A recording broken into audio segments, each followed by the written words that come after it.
یہ ٹھیک ہے کہ طلال چودھری صاحب ٹائپ کچھ جذباتی قسم کے نون لیگی اراکین نے پہلے ایک پریس کانفرنس کر کے کسی شاعرانہ موڈ میں عالم استغنا میں جا کر یہ فرما دیا تھا کہ پاکستان تحریک انصاف پر پابندی کا فیصلہ کر لیا گیا ہے، لیکن جب انہوں نے حقائق کا جائزہ لیا پاکستان مسلم لیگ نون کی قیادت نے، اور جب پاکستان پیپلز پارٹی کی جانب سے شدید تنقید کا انہیں سامنا ہوا، اور جب انہیں یہ احساس ہوا کہ کیس سپریم کورٹ میں جائے گا اور سپریم کورٹ سے ان کے حق میں فیصلہ نہیں آنے والا، کسی سیاسی جماعت پر پابندی لگانے کے حق میں سپریم کورٹ فیصلہ نہیں دے گا، تو ظاہر ہے نون لیگ کی حکومت نے عقل مند کے لیے اشارہ کافی سمجھتے ہوئے پسپائی اختیار کی اور اپنے اس فیصلے سے رجوع کر لیا۔ اور پھر جب انہیں اس بات پر تنقید کا سامنا کرنا پڑا کہ پہلے آپ نے ڈینگیں ماری، آپ تحریک انصاف پر پابندی لگا دیں گے، اور اب آپ بھیگی بلی بن کر بیٹھ گئے ہیں، جب اونٹ پہاڑ کے نیچے آ گیا، اب آپ کو پتہ چل گیا ہے کہ آپ کی اتنی حیثیت نہیں ہے، آپ یہ کام نہیں کر سکتے، پاکستان ایک سیاسی اور جمہوری ملک ہے اور یہاں سیاسی جماعتوں پر پابندی نہیں لگائی جا سکتی، آپ نے ایک غیر آئینی قسم کی بات کی تھی، اور اب آپ کو اپنے قد کاٹ کا اندازہ ہو گیا ہے کہ سپریم کورٹ ہے اور پارلیمنٹ ہے اور بہت سارے مسائل ہیں، لہٰذا آپ ایسا نہیں کر سکتے، اور آپ کی تو حکومت بھی ایک کولیشن سپورٹ کی بیساکھیوں پر کھڑی ہے، اور آپ کی اپنی اتحادی پاکستان پیپلز پارٹی بھی اس فیصلے کی مخالف ہے، لہٰذا اب جب نون لیگ کو پسپائی اختیار کرنی پڑی تو اب چودھری احسن اقبال صاحب عجیب قسم کی دلیل کے ساتھ، تعویل کے ساتھ، یا یوں کہیں کہ جسٹیفیکیشن کے ساتھ سامنے آئے ہیں، کسیانی بلی کھمبا نوچے والی بات کو کر رہے ہیں۔ وہ فرما رہے ہیں کہ جب ادارے چاہیں گے تب تحریک انصاف پر پابندی لگ جائے گی۔ اب اس شعر میں شاعر کہنا کیا چاہ رہا ہے کہ ادارے یعنی پاک فوج جب چاہے گی تب پابندی لگ جائے گی،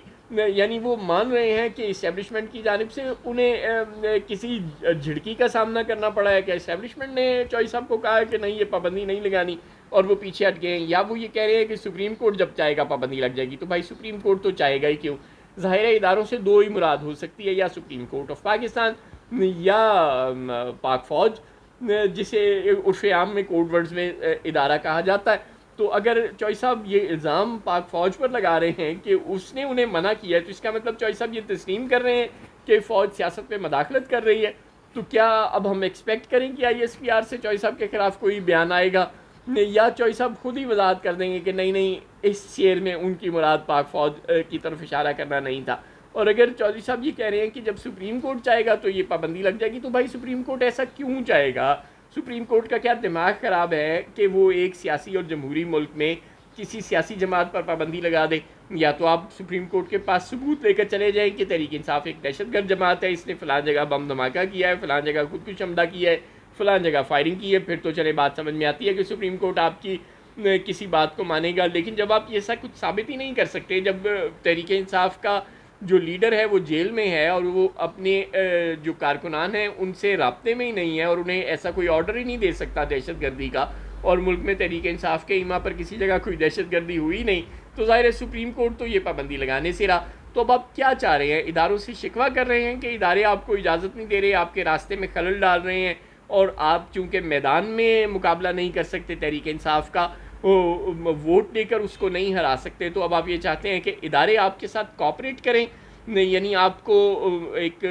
غیر قانونی قسم کا، ایک ایکسٹرا کانسٹیٹیوشنل قسم کا تعاون فراہم کریں، اور اس سو کارڈ تعاون کے نتیجے میں تحریک انصاف کو الیکشن سے آؤٹ کر دیا جائے، اسے دہشت گرد جماعت قرار دے کر اس پر پابندی لگا دی جائے، تاکہ آپ کو الیکشن لڑ کر جیتنا نہ پڑے بلکہ میچ فکس کروا کر آپ آسانی سے اگلے الیکشن بھی جیت جائیں۔ سبحان اللہ، شاید آپ کی اس غلط قسم کی خواہشات کا کوئی بھی ادارہ مثبت جواب نہ دے چودھری صاحب، نہ راول پنڈی والا اور نہ ہی اسلام آباد والا۔